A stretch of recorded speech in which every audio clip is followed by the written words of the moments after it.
अस्सलाम वालेकुम रहमतुल्लाह। मुफ्ती साहब की खिदमत में बहुत बाला सलाम अर्ज़ है। क्या फरमाते हैं मुकुलमा कराम बीच इस मसले के। मेरे एक भाई हैं, उनका कारखाना है, ये स्कूल बैग वगैरह बनाते हैं और इस तरह से रिलेटेड आइटम्स, ज्योमेट्री वगैरह, लेदर की, वैक्सीन की वगैरह वगैरह।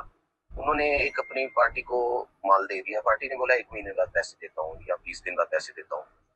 तो अब ये उसे कह रहे हैं कि पैसे मेरे ही हैं, मुझे दे दो, अभी दे दो, लेकिन कोई 10% कम दे दो, यानी एक लाख 50 हजार बनता है, आप 1,40,000 दे दो और आपका मेरा हिसाब खत्म।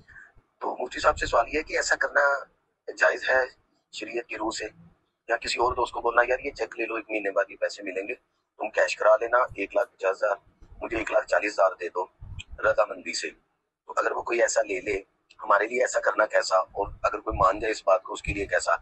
मुफ्ती साहब रहनुमाई फरमा दीजिएगा, जज़ाकल्लाह। जी वालेकुम सलाम रहमतुल्लाहि व बरकातुहू।